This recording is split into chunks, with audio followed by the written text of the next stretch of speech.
Today's episode is part of our TPM 26 in partnership with Harry F. Long.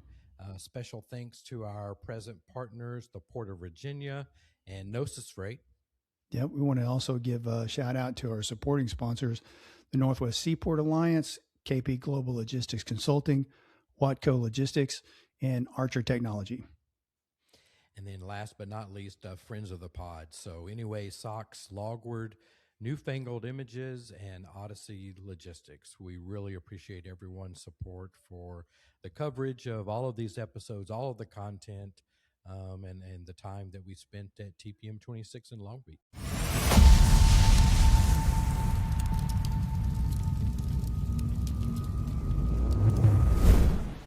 All right. Welcome back to another episode of Kev Talks, TPM edition. Special guest. We've got Robert Loya from HTA. We'll talk a little bit about what HTA is in just a little bit, but I want to give you an opportunity to kind of do a brief introduction. Tell us a little bit about your career and why you're here at TPM. Okay. So I started about roughly over 30 years ago in the trucking industry, the LTL world. So I worked at Roadway for a little bit right out of school. So Roadway Express was a great training ground. So you get indoctrinated really quick with the Teamster mentality and background and then sense of entitlement and whatnot. So and it's like I looked at it as it's a great training ground, and I attribute a lot of what I've learned fundamentally through Roadway. They had a great program, a training program. And so, a lot of lessons learned. Yeah. A lot of lessons learned. And I was fairly young, obviously right out of college. And so here they are, they throw you right to the, deep end and try to manage men that are in their 30s and late 20s, and you're fairly young. Yep. No management skills whatsoever, and figure it out. Yep. Kind of thing. And was their model. They went and got, unfortunately at the time, a lot of big guys to kind of not be intimidated by the Teamsters. And unfortunately, I was at one of the worst end-of-line terminals in the entire network. People went there to die. They called it. People went to. They brought terminal managers there if they wanted to get rid of them, and because that's how bad and contentious the area was. So, and from my perspective, I learned a lot, and I had no problem dealing with people. I didn't grow up in the most affluent areas, so those type of people didn't bother me because I grew up around them. Yeah. And so when people were intimidated by them, I wasn't. It was like, okay, so what? You want to act like you're tough. All I'm asking you to do is move cargo, move that freight, load it high and tight, whatever the case may be. So great training ground for sure. So I was very fortunate. That's awesome. Well, LTL is where I started, 1987. I was American Freight Systems, who was merged with Smith Transfer back in the day. Right. My dad was a driver for Roadway back in the early days. I had, Jones Truck Line, Roadway, all those people. So I love it. I mean, and you immediately know right away if truck is in their blood. If it's not for you, you're out immediately. So I was like, I fell in love with it. 100%. Yeah. Well, you haven't gone through anything until you have your first grievance filed against you by a driver. And then you get to go through that with his union steward and everything else. That's just a lot of fun. Yeah. We called it monkey court. Yeah. Right. Because they had, when you go down to the committee, they call it, you got the 3 company representatives and you had 3 union representatives, and they alternated who the chair was. So one time it was a union representative, the next. But I've come to learn a lot of that stuff is predetermined before you even get there. Little did I know. Yeah. Of course, I'm going to these things intimidated. I'm like, oh my God, I'm sitting here in front of people. They're questioning me about my management skills and what I say to this person and whatnot. So a lot of lessons learned, and unfortunately hardened me. I don't know if it was a good thing. I really don't know if it's a good thing, because when I made my transition over to the ocean side, a lot of Maersk people were being acquired. Roadway people were being acquired by Maersk. And that was a time when Sealand was selling, they sold to Maersk. And so they had about roughly 20 or so people of ex-Roadway that went to Maersk Sealand, and they brought me over. And so I was like, I have no idea what we're talking about. They're like, well, just think of it this way. A ship is like a container. Just a container has 1,000 little boxes in it, but a ship is all those are little boxes. So like, that's the same concept, right? And so kind of like resonated with me. And so I was very fortunate to have a lot of good mentors throughout my career. And so I'm I've been very grateful for that, for sure. We'll get to that in a second, but I mentioned HTA. Yeah. Tell our listeners what HTA is, Okay. your role, and what does it do and who's it do it for? So the Harbor Trucking Association started, believe it or not, probably over 15 years ago. And it wasn't the Harbor Trucking Association. It was when the first iteration of the Clean Trucks program was rolling out. Most state associations don't have the bandwidth and the financial means to have a dedicated person to the ports. So the California Trucking Association didn't have the bandwidth and didn't have the expertise to have somebody in their staff to oversee the ports. And so the truckers here, small trucking carriers, I'm talking 25 trucks or less, had a band together. And they created this coalition of clean air truck boat. I can't remember the exact name, but that's where the origins came. And so they was just to defend themselves against this clean air action plan that was being instituted by the ports of LA and Long Beach. So that's kind of where the origination is. Fast forward, obviously there's a lot of evolution, a lot of good leaders that have gone, and the association has grown tremendously. I was board president for the last 4 years. I was also the board president at this California Truck Association at the same time. And so I got to see it from a state level, and then I also got to see it from this level. And I was very grateful for the opportunities that was given to me by my previous bosses, the Currys, the Cal Carter's family. So the Harbor Trucking Association is just an advocacy group from an education and advocacy helping the motor carriers in the gateway. And so we've always had an association person kind of leading the association. And what I mean by that, it was not a trucking person with a background. Right. It was like maybe they were an advocacy person from the CTA. Maybe they had some background in public speaking or just understanding politics or whatever, air regulatory. So it was always that kind of person running the association until I came on. Right. I ran pretty much trucking for the last 30 years. 10 years when I first came over from Roadway, I did Patient, or at the time it was Horizon Lines. Yeah. So I did Jones Act for 10 years. Yeah. And I managed a TSA with APM being my marine terminal. Right. So I got to learn the back side of that aspect. At the same time, I was running a trucking operation with 300 Teamsters. Yeah. So there was 150 here, there were 75 in Oakland and 75 in Seattle. So that's where I was kind of like where I cut my teeth. And unfortunately for some of the folks that I now advocate against, I know a lot about the LW contract. I understand. I sat on the sub-steering committee on the PMA side. So when the negotiations here in 2004, the lockout happened, I was on those negotiations side. So I got to learn a lot. Yeah. So fast forward to where I'm at today, I advocate for the motor carriers. Big, small, doesn't matter. What I love to say is that an issue doesn't discriminate on the size of the carrier. That's correct. An issue is an issue is an issue. And so I try to tell people, whether you're a one truck operator to a 250 plus truck operator, I said, one issue, if you don't bring it to my attention, it's just going to escalate and grow. And then it becomes more of a practice. And then it's like a precedent setting thing. And then all of a sudden now everybody believes that's how it should be. Like, no, we shouldn't have ever let it get to this point. So we advocate for the motor carriers. And the fact that I've had so much background with not only unions, but ILW, contractual labor relationships with the marine terminals. My background is I completely understand the marine terminal side. And so as you can imagine, when I'm having conversations with the marine terminals, I know what I'm talking about. Right? And they're not going to put anything over me. And that even occurred with my two previous CEOs, where it was Matt Schrapp, and before that was Weston. I was the board president. So when we went into meetings, it was like, oh, here's Robert. You're like, can't be careful what we say to him because he's going to come after us, right? And I'm not shy. Yeah. I mean, I'm there advocating for the motor carriers. Right. I wasn't just advocating for my trucking company at the time. It was like, there's got to be somebody standing up.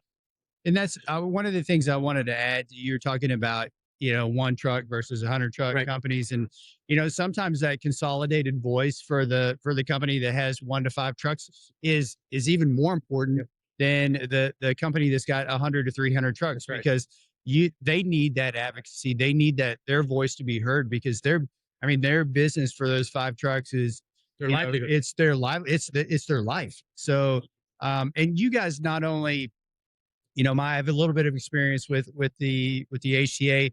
In I think it was 2015, I worked with you guys. We launched a chassis program. Oh yeah, for your members. And so you guys not only are just a voice for them, but you're actually looking for solutions and looking Absolutely. to deploy solutions for your members, That's right. which was I went to some meetings of the HTA before it was kind of the HTA before it got really organized. Right. And I'll tell you what I started to see in 2015 to today. It's a completely different organization because you're actually providing valuable solutions to those members. And I think you hit the key word there is value. Right. And I take it very personal that a member who's going to give me X dollars for their membership and it's based on truck size and they're trusting me to advocate on their behalf, they have to see value from that membership, right? And so I felt the same way when I was at the California Trucking Association. Yeah. There's got to be value. And why would anybody set money aside on their budget for a value? So you're absolutely right. When it comes to adding value, we are constantly looking for solutions to provide to them. Small companies don't have the bandwidth to be having, somebody coming in doing demos for them and understanding what this product works for them. So whether it's a chassis, insurance, it doesn't matter, IT solutions. And now we cater. We have our biggest event. It's called the DrayTech. And it's all about the next technologies in the industry, whether it's a truck, whether it's some IT system, it doesn't matter. Yep. We're always looking to see, especially from my lens, that I ran a trucking company. I'm like, this is a great product. And hopefully people see it that way. Yeah, 100%. And so I try to help our members as much as possible. Whenever there's a solution presented to me, will this work? Will this get adopted? Will people buy in? And then if it is, typically I don't really go after sponsorships immediately. I'm like, I want my members to kind of tell me, is this something they want? Is it something they like? And then we ask them, all right, come on board. We have monthly meetings. We have several different types of meetings, webinars. We do private focus groups if they want to just do, hey, I only want a group of 20 truckers, whether it doesn't matter the size, just bring them in. I want to hear their perspective. And we do all kinds of things. So it's not just related to like, hey, we have a monthly membership and all stakeholders are there. Right. Yeah, I want to talk to truckers. And so we do that kind of stuff. So, kind of along those same lines, like labor and workforce considerations are still critical. Right. So what trends do you see in driver retention, health and safety? So what are you guys seeing from your perspective? Yeah, I mean, up until the ACF repeal, right, everything was predominantly, I would say 80% or so was independent contractor. AB5 came around, that model started changing.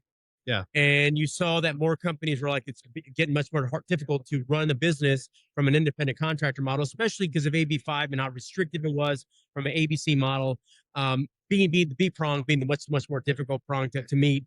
So, as we saw ACF eventually get repealed, the trend was going to 50-50, which is, I guess, depending on the labor environment you see yourself in, which the Teamsters have always been trying to unionize truckers. Right. And so this was just leading right into their hands. Oh, it went from, 20% company employees to 50%.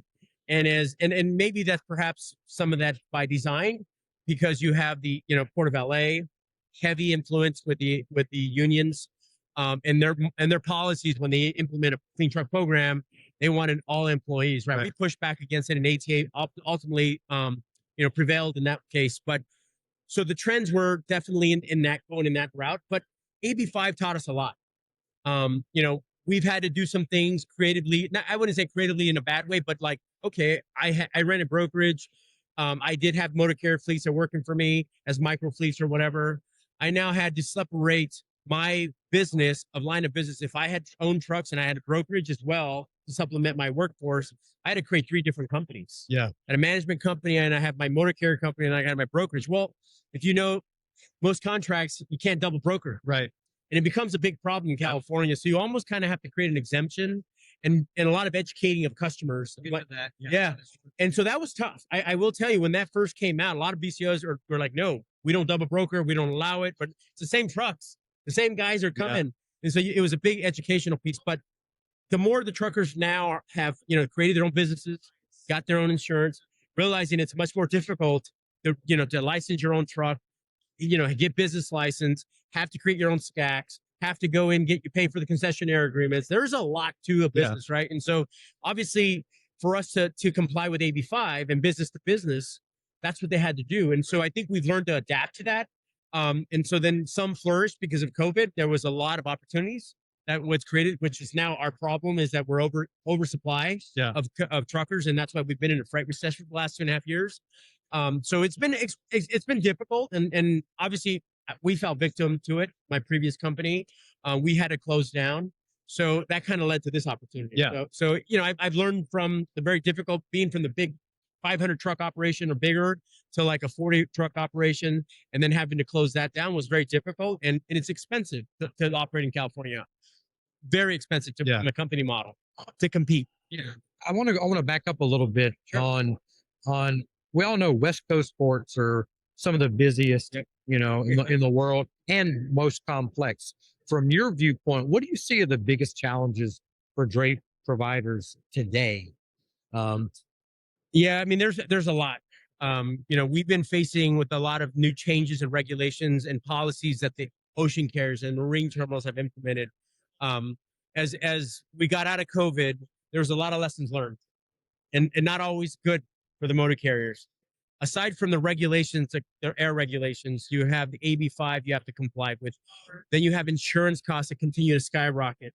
So there's just continuous costs being piled on in the California regulatory market, or just to operate in California. Yeah. So it's been extremely difficult. So then you have this competitive environment where everybody's undercutting each other. So it makes it very difficult to run a business in California. So these are all the dynamics that are at play for a drayage provider. So it's one of the hardest business you can do in California is run dray. And if you can do it well, yeah, you can succeed, but you have to do a lot of things well. Right. And then the goalposts are constantly being shifted. Yeah. And what I mean by that is when COVID happened, when obviously OSHA came about, because there was a lot of practices that a lot of other stakeholders were implementing that were not reasonable. And we're constantly advocating against those practices. Yeah. So today in this world, we're fighting cost pressures, insurance increases, employees to run, workers' comp is out of control. The cost of labor is expensive, and just in general, truck costs. Yeah. Thank God that we have a reprieve. And I say it's a reprieve because it's just kicked the can down the road. Yeah. Right? So one of the big things we're constantly doing is educating our our members. You still have to plan. You still have to keep working at what is your goal come 5-6 years from now when the politics change in Washington. Yeah. And so we constantly, as part of our Dray Tech and just our sponsorships, we're working with a lot of our vendors to constantly educate our members. Continue that education path. Continue to think about what your net transition to zero it will be, because we're living in California. Yeah. It's unrealistic to ever think that it's not going to happen. Right. It's just a matter of when, right? It's just so that's one of the things that it's got to be in your back of your mind. And the cost to compete is the other, which is what we're all dealing with right now. It's constantly shifting from more of a outsourcing. As I told you, we oversupply. So how do you stay competitive? Well, a lot of folks have outsourced, unfortunately, whether outsourced out of state or out of the country. Right. So just to compete from a rate perspective. And so what is the new phenomenon is AI. And we're constantly educating our carriers, instead of outsourcing those jobs, use AI on the back office stuff, the redundancy. How receptive are they of that? There's some that are really receptive, and there's some that are very hesitant because they're just not confident that a robot's going to do all these tasks that a normal human would do.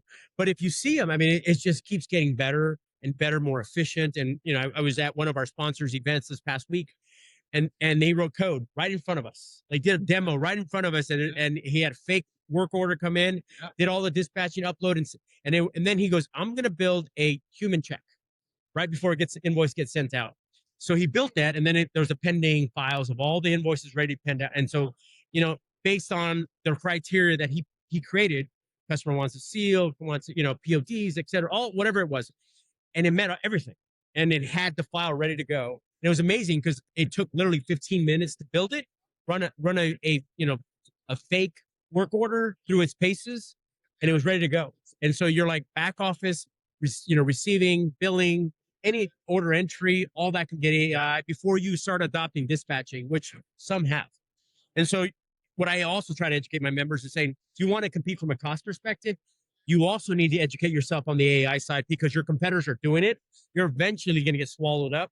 You're not going to be able to compete from a rate perspective, and you're going to go out of business. Yeah. So, but let me hope that kind of explained. Yeah, it does. And let me tag onto that and ask you,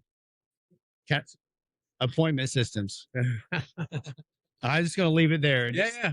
how can technology be used to make the drivers, the truckers' lives easier from an appointment system perspective? I will tell you, this is a hotbed one for me. Yeah. It's over 14 years ago, I think it was, when Obama was in the office, the FMC created the innovation teams. We were trying to make sure that the ports are more efficient, incentivize throughput to the gateway.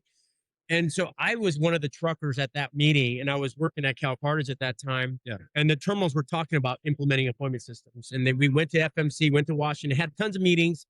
And I said, look, I understand why we need it.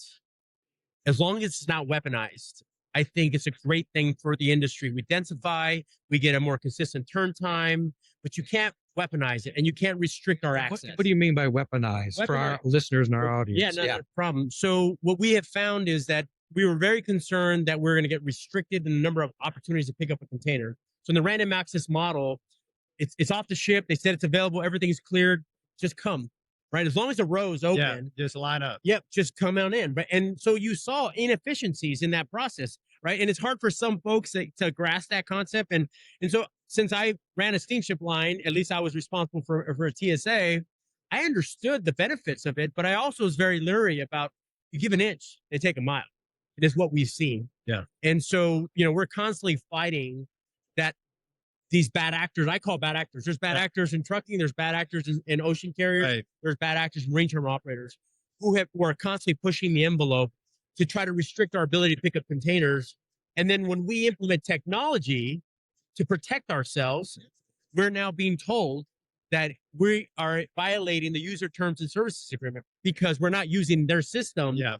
Well, that's kind of BS, in my opinion, right? Yeah. I mean, I get fired up about this because every time we do something, that goalpost keeps moving. Wait a minute.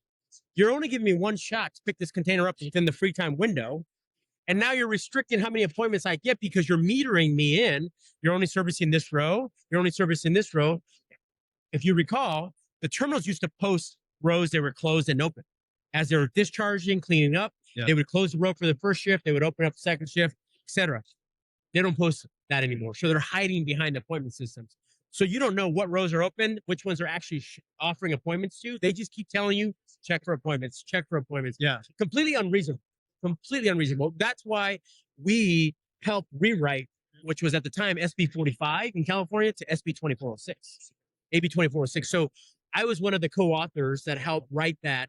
There was two others, Peter Schneider and then Weston LeBar. We worked with Chris Shimoda at CTA, and we had lobbyists, and we wrote, I mean, mind you, the version we see today is not the version we originally gave them, right? We wanted to modernize SB 45 to take into account appointment systems, take into account of this weaponization where we're being penalized if we don't make that one perfect opportunity, which is all they got. Because the next opportunity to get an appointment was after free time. We're like, wait a minute, free time was 4 free days. If you look at the core tariff, we have 4 free days. And if you only gave me one opportunity, then what happened to my last 3? So that's why we were able, with the help of AgTC and Peter Friedman and all the stuff that happened to COVID, BCO's paying millions and millions and millions of dollars to merge, the legislation passed. Yeah. Right. But the problem with that legislation, I will be very transparent, is that you could only take it to a small claims court, and it's non-precedent. Oh, wow. Yeah. So it's a problem. Yeah. The language is there, but the opportunity to have some sort of mechanism to actually enforce it is very difficult. So why we are taking this next step and moving to the FMC for legislation or rewrite of OSHA to get that in there, because it's not just happening in LA Long Beach, it's happening in Oakland, it's happening in Seattle, Tacoma, and it's definitely happening at Bi-State in New York, New Jersey. So this problem has become festering across every gateway that they've implemented appointments, because they all learn from each other. Yeah. Is how do we identify? How do we meter? How do we get more trucks in a more productive way? And I get the concept, but you can't weaponize it. Yeah. Right? You're benefiting from it because you're ordering less labor. You're not opening up rows that normally you would. Yeah. So then you didn't give enough appointments. Then extend when we couldn't, even if we missed it once, extend. This stuff happens. There's so many uncontrollable factors that we can't control. Traffic. I may be stuck delivering an empty, and I got to use that chassis to go pick up my import, and I got hung up. Whatever the case may be, there's so many factors. And there's only one appointment system across 2 ports, right? No. So we're a big advocate. Yeah, don't get me going on that one too, because I have a lovely discussion with our good friends, which I can talk about, and I have no problem because I've told them I'm going to vocalize this. So LA, Long Beach, all the terminals are on Cargo Sprint eModal. LA, you got 4 terminals that are not, they're proprietary, and you got 2 terminals that are on Cargo Sprint. Oakland, you got all Cargo Sprint. Seattle, Tacoma, all Cargo Sprint. Think about that. It's one appointment system that's running almost the entire West Coast, 74%. Now, I'm no genius here or anything like that, but that's very concerning to me from a national security of our gateways. If you have one system to potentially get hacked or shut down the entire, and I've said this to the FMC. That's a great point. I said, we have a monopoly here, and it's a problem. And I said, I am for anybody who wants to create the best appointment system. That's cool, but there's got to be safeguards. And they can't impact the national economy and millions of jobs. And that's what we have. And so we have a big problem, and they just recently bought the technology that we use to get us through COVID. And now we used a third-party agnostic service called DrayDog. DrayDog was a small mom and pop. Some guys are super smart. They came out to one of our meetings, and they're like, what do you guys need? What do you guys need? I said, well, we need to be able to get appointments when the terminals release them at 2 a.m. in the morning, Saturday night at 4 a.m. in the morning, Sunday. And if you don't get them, you're going to lose. You're not going to lose your opportunity. So you're going to get the worst of the worst appointments, maybe last 3 days, right? So they just recently acquired them. Good for DrayDog folks. I'm really happy for them. I'm really, we helped them develop their product from a pilot perspective. Great name, by the way. Oh, yeah, it was awesome. Awesome. I mean, we love the guys, like 100% love the guys. Not happy they sold to Cargo Sprint, but it is what it is. I can't control that. But I'm still concerned now that it's gotten even worse because a lot of our motor carriers up and down the coast were using DrayDog, and Bi-State was starting to look at it, folks up there, because we talk to them every month. And so that product was a automated system that we put in our preferences. So I have all my imports, I upload my imports, and I say, okay, Monday I want 50 appointments. And here's when I want them at 0 to 12 o'clock. 8 o'clock to 12 o'clock, I want 25 appointments. And then after the lunch hour, I want another 25 or whatever. You put it, whatever your capabilities are. And if you had enough containers that were available and the appointments were released, it would secure it. LA, Long Beach. And I tell this to Gene all the time, and he may not happy or not or whatever, but it is the truth. We use DrayDog to get out of COVID's mess. And DrayDog was very beneficial to us because it allowed us to secure appointments throughout the night, weekends, when terminals kept telling us, check for appointments when we're asking, please release more, please release more. Keep checking for cancellations. It's unrealistic to sit there with a person 24/7 to hit refresh. So what did carriers do before DrayDog? They outsourced to people around the world to just basically secure appointments, which is unrealistic and is not reasonable to expect. So fast forward, we're in the situation we're in today. Not happy, although we're having conversations with Cargo Sprint and also the ports of LA and Long Beach, because we are working on a Utah system. It's very concerning that we're still tied to one system, and that whether it's whether the redundancy, the resiliency of that system, how secure it is very concerning, because New York, New Jersey also has Cargo Sprint. Then the Southeast has Cargo Sprint. So you think about that, we can get shut down as a nation and the biggest of companies get hacked. So they're not just immune to that, right? And so it's very concerning to me, and I've raised it to the FMC. And mind you, I've told Cargo Smith this. They're not happy that I'm saying it. So I'm not afraid to tell them, because I'm very concerned for my workers. I'm very concerned for the American population and the economy and my workers and the BCOs. I mean, so it is what it is. Yeah, no, it's great.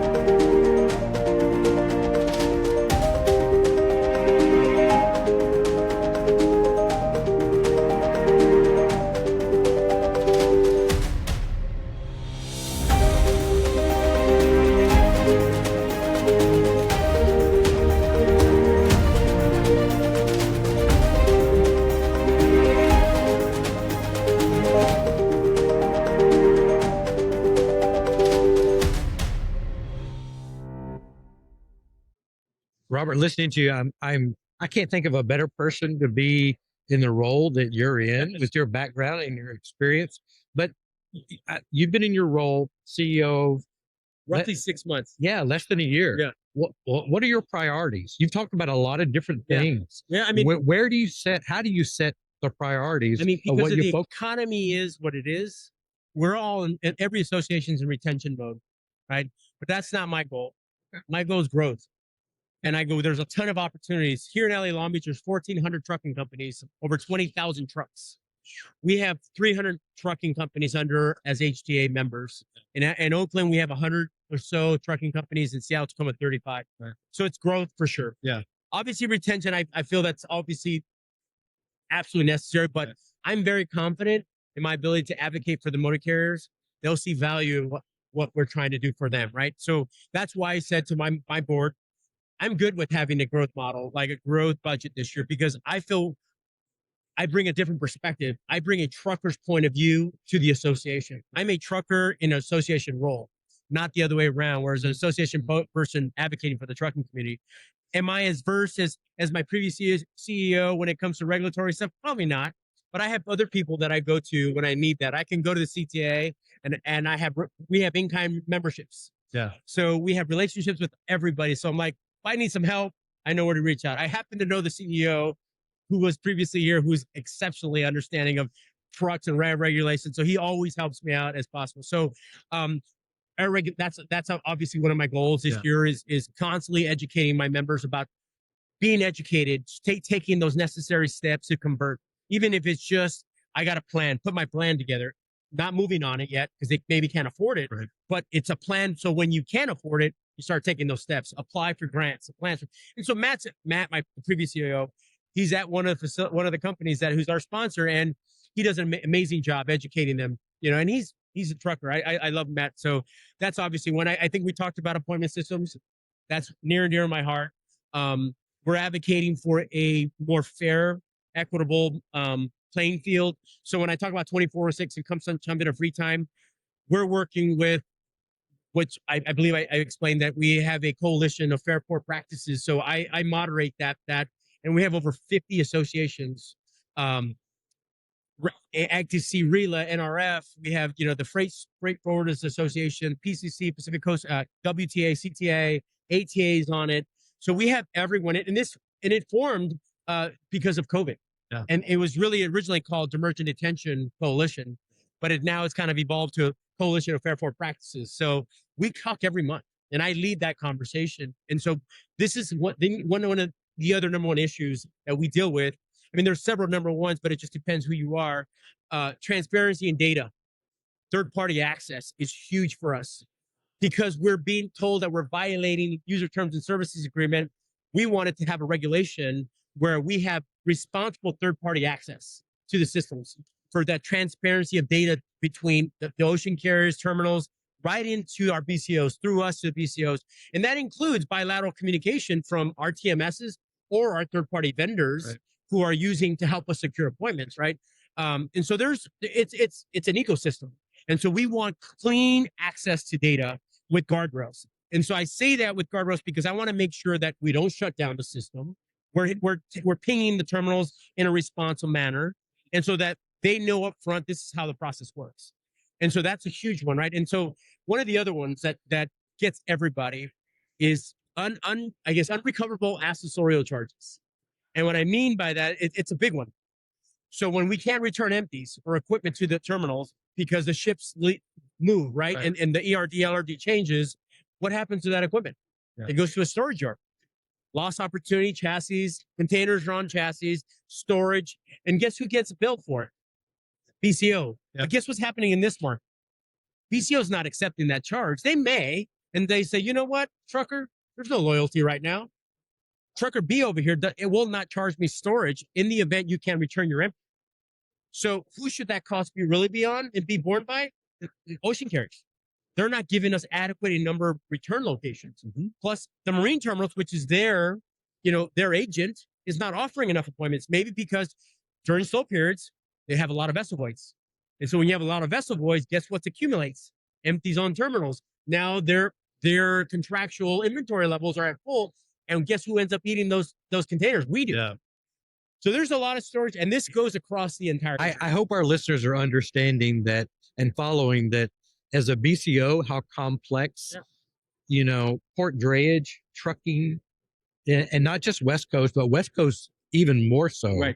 So with that, what advice would you give to BCOs in managing those relationships with their dray providers, knowing that they're dealing with all of the stuff and more of what you were just describing? Yeah, and it gets really complex. I call it like a spider web of things, right? And so one of the things that I do highly encourage, if I ever get BCOs asking me questions, is that build a relationship with your carrier, because it's not just about rates, because you'll end up paying it in one way or another through an accessorial. Say that louder. Yeah, you will end up paying it from your accessorials if you switch. The switching cost is another cost, right? Oh, I think I'm going to save money because they got their butts handed to them during COVID. Yeah, but you know what? That carrier is stuck with you. They didn't leave you when you had that additional volume come through the gateway, but you're quick to turn on them. But guess what? Maybe that other carrier who's not my member, is not as educated, doesn't understand the process. And what we do for our members we do educational sessions all the time, webinars. So I teach them how to defend themselves on divergent intentions. And I offer, hey, use this third-party service. There's this one, or if you have your own. So you're teaching that? Oh, I'm teaching it. And I say it not as far as HTA. Yeah. I teach it as Robert Loya from experience. And I tell them, I don't profess to know everything, but I know from 30 years of experience of how to handle these situations, how to push back on ocean carriers, because they're, in my mind, this is just Robert talking here, not HTA, they're bullies. Yeah. And they will always institute something until you push back. Right. And most people don't, because they're afraid to, for repercussions or whatever. Or they just don't know the process, right? I sat on the UIIAC committee for 4 years. And what is that? That is the interchange agreement that essentially every motor carrier in the country has to sign. So from an insurance perspective, there's requirements from every equipment provider that's on that body. Unfortunately, and fortunately, I was on it because I got to learn about it. Unfortunately, it's an unreasonable, unfair body because it's more structured as an equipment provider. So the votes are never in the motor carrier's favor. There's only 3 motor carrier votes, and you're talking about a 12-person board. Yeah. So the equipment providers always stick together. So we're always there only to protect ourselves against onerous language when they want to put some new addendum in. If we ever put anything forward, it never passes. Hardly ever passes. So I call it useless. I said it's absolute useless, but it helped me because I tell them, everybody, you still have to follow the process. Check the ocean carrier's addendum. Make sure you're following the dispute process there. So I educate them from the perspective that I was very fortunate to be in these positions or be afforded the opportunity to learn. I was at the FMC. I learned that. I sat at ATA. I was on their intermodal conference as a board. So I got to do all these things that unfortunately not everybody gets the opportunity to do. Yeah. And so I'm my anti-bully guy. Yeah. Like I will push back against ocean carriers.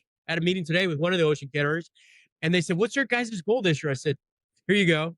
And we went through just about everything I just told you. Yeah. And they're like, "Have you talked to the FMC?" I'm like, "Absolutely, I did." Yeah. I said, "I'm not asking permission. I'm telling you what I'm doing." Yeah. And they were very shocked that I've already talked to the FMC. I said, "We met with Commissioner DeBella, the Chairwoman DeBella." I said, "We met with Beckich." I said, "We met with Dan Maffei." And I said, "We're going out there in April." I said, "We're going to continue to educate and advocate for all these things." I said, and we're going to work with our bi-state friends to come down and talk about all these things, that it's a national issue, not a West Coast issue. So hopefully they see the gravity of what we're talking about. That's awesome. One of the things that KP and I are big advocates of are for the small and medium-sized businesses that are in this space, right? We come from the world's largest retailer. It's where we grew up as well. But the small and medium-sized businesses also have issues, right? They're faced with the same issues the bigger folks are. So what if you could give a single piece of advice to those small and medium-sized businesses who are coming over the West Coast ports, what would it be? Definitely educate yourself on the advocacy side, without a doubt. Like get involved. Yeah. And I tell motor carriers this who are contemplating being members. I said, I'll let you come for free, check it out, listen, and find out what the problems are, because you're most likely going to face it. Yeah. And this is what can absolutely put you under. So if you don't understand how to defend yourself, how to protect yourself, and educate yourself and be part of the process. One thing that I pride myself is that every motor carrier has a voice. You could be a one truck motor carrier, or a 500 truck motor carrier. My meetings run, everybody has a voice. No one says anything dumb. Yeah. And I don't care if you're like a 1-year person or a 30-year person, everyone has a voice. So I would always tell people that come into this market, IMC, for example, and Jim Gillis will tell you, he's our board president, and he came over here maybe 8 years ago. He had a meeting with me, and I was at Cal Cartage, and I was open kimono. I said, "What do you want to know about the Gateway?" He said, "Tell me what you know."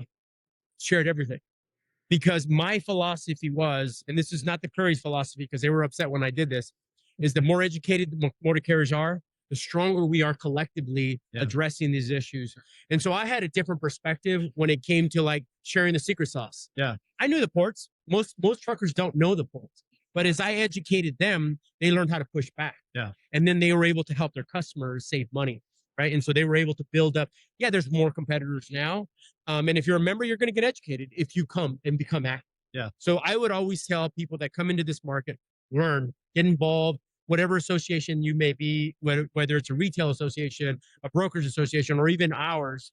We don't discriminate. We're agnostic at any model. Yeah. We want to educate, to share, so that way you can protect yourself as a business. Yeah. No, that's great advice. I want to say something. One of the people that I had the privilege of working with at the HTA was George Boyle. Oh yeah. Oh my God. Yeah. Don't get me all sad about that one. Yeah. George was a great guy. And what you just said about, advocating across that and just educating, that's what I remember about George. Is like George opened up his conference room to us. We sat down, we'd had great conversations, and I know you feel the same way, but when we lost George, that was tough. It was tough because he had his own drayage operation, but he cared about everybody's drayage operation. That's my perception. And so I just wanted to give a little shout out to George. Yeah, no, George and his son, Tom. Yeah. I don't know if you met Tom or not. I did. Super smart, Tom. Amazing. George brought me on. And one of the things that the Currys didn't want to be part of the HTA, to be honest with you. And so my direct boss, which is Bob Curry Jr., the second, we used his Mexico trucking company to be part of the HTA. and there was just a difference of opinion between senior and the leadership. And so once I was part of the association and Bob got to see George, he felt very comfortable with the leadership that was in place. He wasn't fond of the original leadership that was at HTA, but once he knew I was involved and engaged, he was like, it's on. And so it was. George saw that. And I didn't want to become president, to be honest with you. I didn't even want to do it. But when George asked me, and he kind of shared his vision, and I saw what kind of charismatic leader he was, I was like, I'm on board, George, whatever you need. And unfortunately, when he passed, I took over as president. And, not the way I want to take president role, and wasn't really to lead, whatever. I was very vocal. Yeah. I've always sat on panels and people are like, who is that crazy guy up there? And I always had to be careful because the Currys, that's why we wanted you on the podcast. Yeah, exactly. I mean, you'll hear more tomorrow. Yeah. I tell people, bring your popcorn. Oh, good. Good. So what are you doing tomorrow? We're here at TPM. Yeah. It's the lessons learned for COVID. I'm on a panel. Okay. 4-person panel. And, we're going to talk about the lessons learned. But like I told Peter Tishwell and Bill Mongaluzzo, who Bill's going to moderate, I said, well, it's lessons learned for who? And who did it benefit? Because it certainly didn't benefit the motor carriers. And when I said that in our pre-call, he was like, well, Robert, we want to keep a positive light. I was like, well, do you want me on the call? I said, you want me on the panel? I go, I'm going to tell the truth. And you're still speaking? I'm still speaking tomorrow. So I haven't got kicked off yet, but it's not be the first time that I got kicked off. Okay, well, we'll see how, by the time this airs, you will have already done this. So we're going to have to do a recap. Yeah, we're going to have to come back around and we'll plug that in on the tail end to see how we'll see how it goes. Everybody's like, what time are you on tomorrow? I'm like, 2:30. I go, bring your popcorn. Well, Robert, this has been really good, but I want to kind of wrap it up a little bit. Give our listeners, some of our listeners are either looking to enter into this industry or young in their supply chain careers. What kind of advice would you give them? Honestly, stick to somebody who wants to offer you and ask questions, because I'm an open book. And I mean that wholeheartedly. Yeah. I'm not going to ask you I'm not going to force you to come do it. Right. if you're one of those that wants to learn, wants to know, can I go to your meeting? I did that when I was younger, and I was very fortunate to have good leadership. So, James McKenna was at Horizon Lines. Yeah. Steve Hennessy was at Horizon, like Chuck Raymond. So I got to learn from a lot of these guys who eventually became, PMA or whatever. Yeah. So I was always learning and asking questions. Yeah. Can I do that? Can I go? And so I've always said, if somebody's willing to let you do those things, take advantage of it. Yeah. And even that means I got to do more work later. I didn't care. Yeah. I didn't care. And so the Currys did the same thing for me. And so they were very gracious to me and said, come with me to ATA meetings. All right. Come with me to the CTA meetings. Okay. And so they allowed me to do these things where ultimately benefited the company, but it benefited me. Yeah. And so I always want to give back. And so anybody young is take advantage of somebody who's willing to share, ask questions, be inquisitive. And I think you get the most out of that for sure. I think that goes along with what we've had a lot of people say. KP is like, be curious. So lots to Be learn. curious. There is a lot to learn. I love that. And I don't profess to know everything. I tell people that right from the get-go. Well, I tell you what, man, I appreciate you spending some time with us. It's great to meet you in person. Yeah, I've seen your I name. appreciate it. We probably met at an HTA event, but it's great to spend some time with you. Thank you for having So me. we I look appreciate forward it. to catching back up and doing this again. I'm always an open book. Yeah. Right on. You know where I'll stand. I can promise you that. It doesn't matter who you are. I love that. So Well, listen, thanks again for joining us. Thanks for being here. Thanks for, I'm sincere. I'm glad you're in this role. It sounds like this is meant for you to do. And people keep saying that. I just don't know up to how much, to what extent. and good luck tomorrow. Yeah. Thank you. Thank you. All right. Good luck to the other panelists. Yeah, exactly. All right. Well, thank you so much. thank you. Thanks everyone for listening. And that's a wrap for this episode of Kev Talks. We hope you enjoyed this episode of Kev Talks, Real World Global Logistics. If today's discussion inspired you, don't forget to follow, subscribe, rate, and share our podcast. Remember, every great journey in logistics starts with a single step forward. Let's continue working together to transform the industry.